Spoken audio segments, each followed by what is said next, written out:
What's up, everybody? Wow, what an amazing end to the 2021 US Open. So many storylines. We had the teenagers, Leylah Fernandez and Emma Raducanu, battling it out. But no storyline was bigger than Novak Djokovic going after the counter slam. And had he won, surpassing Rafael Nadal and Roger Federer for the most Grand Slams, all tied at 20. But there were other storylines that you may have missed. And I'm going to update you on maybe some of those and give you my reactions. And I'll be sure to butcher a bunch of names, so stick around for that at the very least. You can laugh at my expense. But first storyline we have to talk about is Joe Salisbury. Joe Salisbury came into the US Open and walked away with not just one trophy, but two trophies. That's right. Won the men's doubles championship and the mixed doubles championship. So let's go to the men real quick. He teamed up with Rajiv Ram, 36-year-old Rajiv Ram, an American. And no one's talking about how two Americans won a Grand Slam. That's right. Desiree, oh man, I'm going to have to look at my notes here. I know I'm going to butcher this. I'll apologize.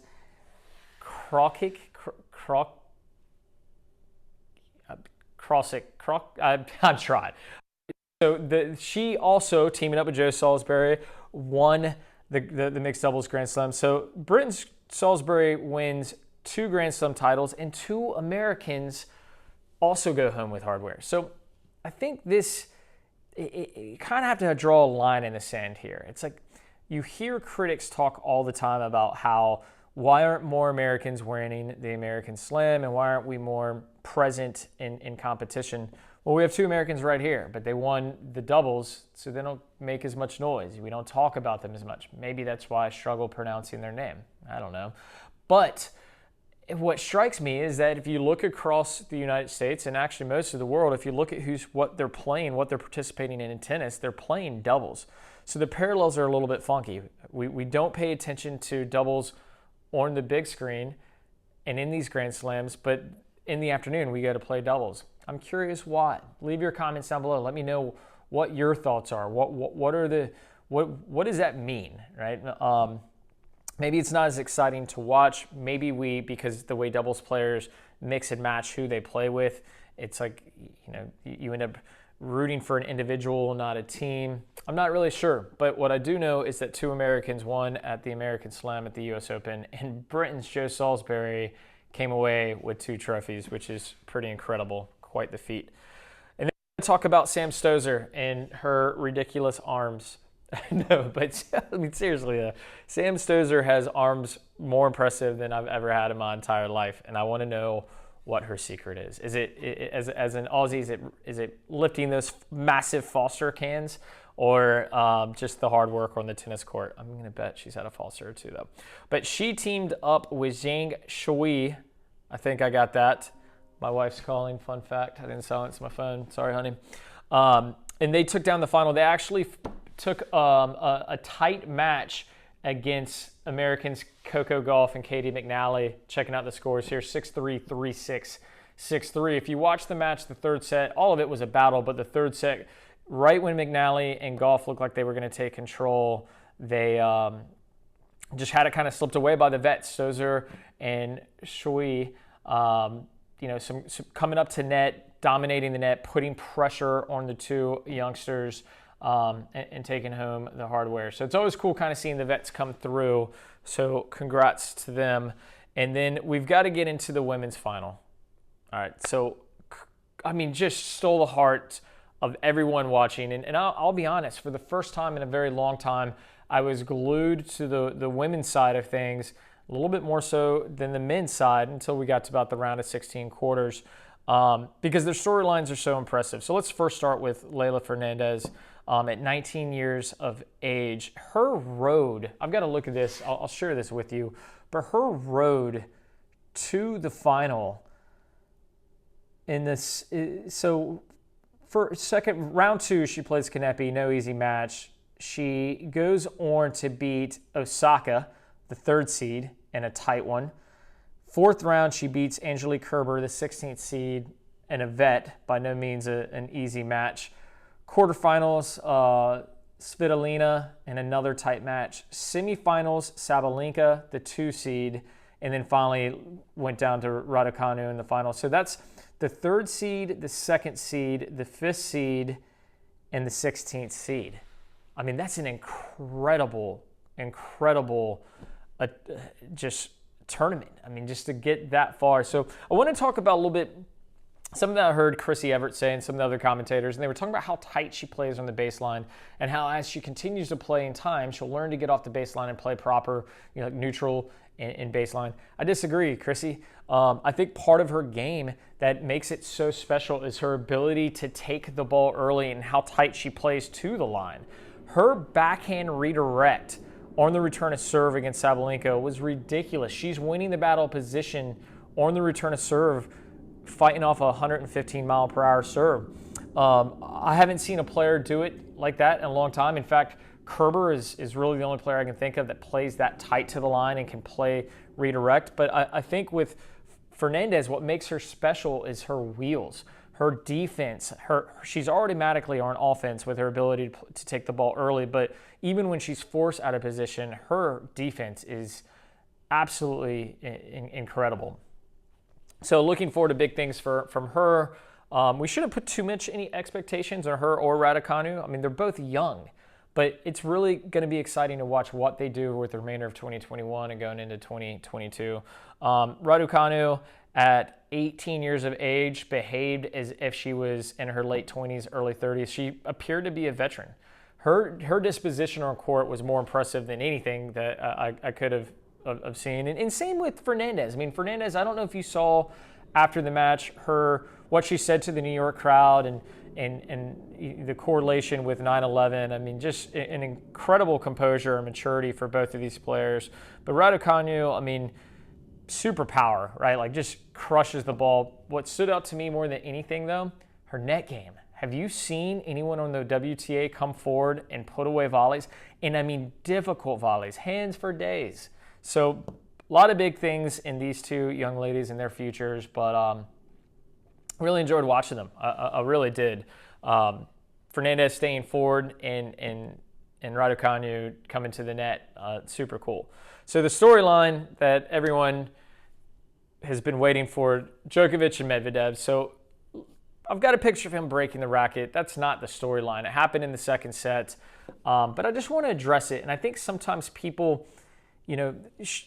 make that out to be who he is, right? Do I agree with breaking rackets? No. Like, I don't want my juniors, my kids watching and emulating it and thinking it's okay. But if you've played at a really high level and you tell me that you haven't broken a racket or lightly touched your racket on the ground or some form of frustration, if you're saying that you haven't, I call bullshit. I know you have. We all have. We've all been in a moment where the weight of the world is on our shoulders and we give in and the frustration. And the problem is that Djokovic does it so frequently. But here's the thing, just like with McEnroe and Connors, I mean, Connors was in my mind, like McEnroe was a maniac, but Connors was a jerk. I mean, the thing that Connors did was obscene, the things that he would do. But today we talk about his fighting spirit. Well, Djokovic for him, he tends to play better after this outlet of breaking a racket or kind of freaking out. But so to me, what meant the most in this tournament is we found out Novak's human. The guy's not a robot. And it was touching. It was moving to see how much he wanted this, not because a grown man broke down in tears, but let's face it, part of the reason that we love Federer is we see how he is. He has cried a lot after winning and losing matches. The weight that had to be on Novak Djokovic's shoulders trying to get this counter slam, I can't even imagine. I don't know what else in sports even rivals it. But this was tremendous. And how special was it seeing New York get behind him? So from the thing that bothered me the most throughout the entire tournament is it doesn't matter who Novak is playing, everyone's cheering against him. So let's break that down. Why? Do they dislike him that much? No. They love Rafa and Roger that much. They just don't want Novak breaking the record. That's it. So finally, when he deserves it the most, New York gets behind him and they start cheering for him. And they wanted, and maybe part of that is they wanted to see more tennis, but they wanted to see history, and they knew that he was struggling out there. So what was going on in the match? Let's talk about that. Well, one, we got a red-hot Daniil Medvedev. Served well, despite the crowd cheering in the middle of him serving. A couple double faults there. But just really out Djokovic, right? Played incredible defense, extended points, and executed in the big moments. But we have to be clear here. Like, Novak wasn't 100%. But I don't think it's the fatigue from the 5-setter with Zverev or his other 4 matches. I think it's nerves. And for you guys out there, when you've played these matches where you've been really nervous, you know what it does to your legs and you know what it does to your hands. You get heavy. Things just don't flow. And I think we realized that, I think Novak realized that he couldn't battle from the baseline and needed to get forward. And although his net game has improved a ton, that isn't where he was going to win the match. So we see Daniil here. I don't know what that celebration was, but it was hilarious. Like, dead fish just fell over. But he now has won his first Grand Slam, and the implications for 2022 are going to be interesting. I hate it seeing Nole. That's right, we're on a first nickname basis. I hate it to see him lose in that fashion and break down. But what it does is makes 2022 unbelievably exciting, because Rafa's coming back from that foot injury. I fully believe Federer's going to go out on his terms if he can get that knee even remotely healthy. And we have the 3 of them tied for most Grand Slams, and they're going to go out and absolutely battle for history. Meanwhile, Daniil showed that Superman bleeds. Think about that. When someone, it's what happened with Bjorn Borg as well. When suddenly the player that cannot be beaten, their mental fortitude, their physical prowess is just too difficult. When you see one of your contemporaries, somebody that maybe you've beaten, Tsitsipas and Zverev team, they're like, well, I've beaten Daniil. They now are going to see things differently with not just Roger and Rafa, but now Novak, the unbeatable Novak. So 2022 is going to be unbelievable. But that was my takeaway, my reaction. I absolutely enjoyed every minute of 2021. And the fans were back in the arena. And that, to me, just everything seems so much more electric. The storylines become so much more real, especially in New York City, where you have the greatest, most boisterous, energetic crowd anywhere in the world. But those are my reactions. So guys, you've got to leave me a reaction if you don't mind. And I'm not talking about the thumbs up, like, share. That stuff's cool. If you do that, I appreciate that too. But this is something new that we're going to start doing. We're going to start giving feedback and reactions, and to kind of do like a Monday wrap up of the tournaments from the weekend.